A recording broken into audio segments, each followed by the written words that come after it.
بسم الله الرحمن الرحيم. الحمد لله والصلاة والسلام على رسول الله وعلى آله وصحبه ومن والاه. السيدات والسادة الحضور، السلام عليكم ورحمة الله وبركاته. من هنا من الأنبار، من أهل الحمية والبطولة، من أنبار الشجاعة إلى غزة الصمود، تحية للتضحيات، تحية لرجال لا يهابون الموت، لمن رفعوا راية أمة حاولوا كسرها عقودا من الزمن. عهد الله والوطن ألا نبيع قضية فلسطين مهما كانت التحديات والتضحيات.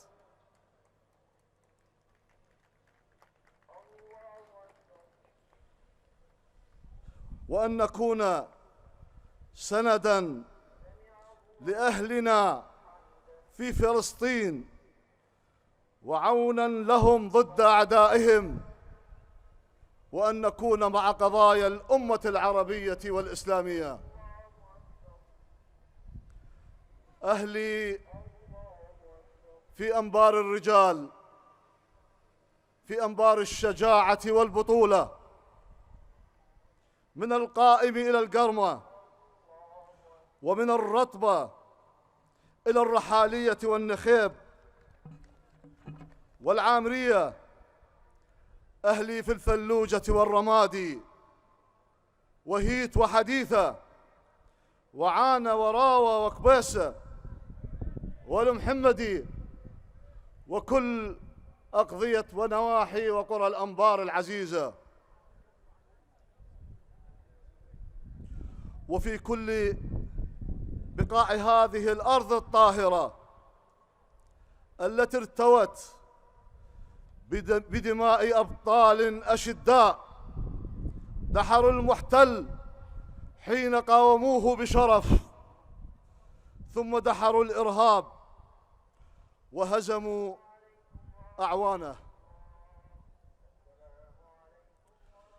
أقف اليوم بينكم وقفة عهد ووعد أن نستثمر كل ما نملك من أجل إعمار حقيقي لكل مناطق الأنبار ومحافظاتنا المحررة، ومن أجل خدمة وبنية تحتية رصينة تقاوم الظروف الصعبة، مع احترام للمواطن الأنباري وعدم إذلاله بكل مشروع هنا أو تبليط هناك. فالكرامة عندنا أهم شيء وأهم من كل المشاريع. فمن يتصدر المسؤولية عليه أن يعمل كموظف عند الشعب وكخادم عند المواطن. أطلب من أهلي في الأنبار أن يقفوا مع التغيير القادم ومع قيادة قوية للمحافظة يختارها شعب الأنبار بحرية لتشكيل فريق إداري وخدمي للمحافظة.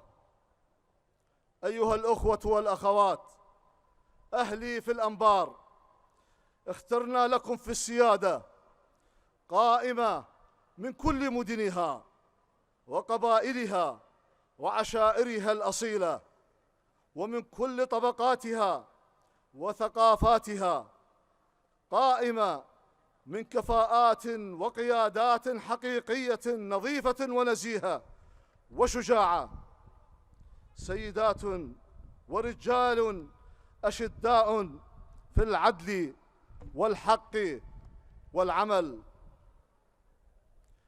أنا ضامن لهم ومؤمن بنواياهم الصادقة في بناء الأنبار والمحافظة على استقرارها. سنؤكد دائما هدفنا وأهدافنا التي أعلناها مرارا وتكرارا، وسنبقى نصر على هذه الأهداف إلى أن تتحقق. سنبقى نطالب بعودة كل نازح إلى ديرته، وكل غائب إلى أهله، وفي تعويض كل متضرر، وأن يعود وأن نفك القضبان عن كل بريء وقع أو قبع في السجون لسنوات بظلم وبدون تهم حقيقية. وسنبقى نطالب بعدم عسكرة المجتمع، وسنبقى نطالب بالحفاظ على الهوية ونصون السيادة. أيها الأخوة، وبلا منة نحن من طالبنا بقانون العفو، ونحن من نطالب بالمغيبين، ونحن من نطالب بعودة المهجرين، ونحن من نطالب بالحقوق، حقوق الشعب، لا الحقوق الشخصية ولا المناصب ولا أي مغانم. أيها الأخوة والأخوات،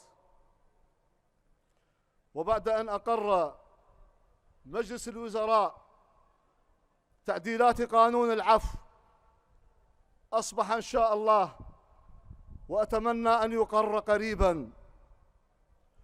وهنا لا بد أن أشكر السيد رئيس مجلس الوزراء على وقوفه المستمر مع قضايا أهلنا ومحافظاتنا وكل العراق. أيها الأخوة، وأنا قلت في مناسبات كثيرة وأكرر هنا، من حقنا أن نفتخر أننا في العراق وفي كل المناسبات قد وقف أهل العراق مع قضايا الأمة. وفي المصيبة الأخيرة التي وقعت على أهلنا في غزة، وقف العراقيين من شماله إلى جنوبه، من شمال العراق إلى جنوبه، وقفة مشرفة في الدفاع عن فلسطين والوقوف مع أهل غزة ضد العدوان الصهيوني الغاشم. وأنا أقول يجب لكل شركاء الوطن، يجب أن نقوي الجبهة الداخلية، ولن تقوى هذه الجبهة إلا بالعدالة الاجتماعية والمساواة بين مكونات الشعب، إلا برفع المظالم. لا يجوز أن نستنكر المظالم الصهيونية، ولا زال الظلم في بلادنا، ولا يجوز أن نطالب بعدم التهجير في فلسطين وهو حق، ويبقى أي عراقي لا يستطيع أن يعود إلى قريته وديرته.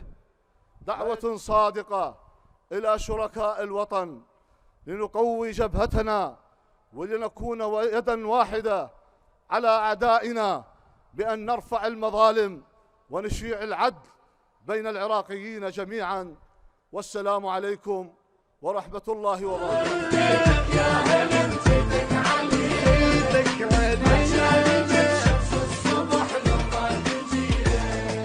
أكيد فرحة كبيرة وشعور لا أستطيع أن أوصفه.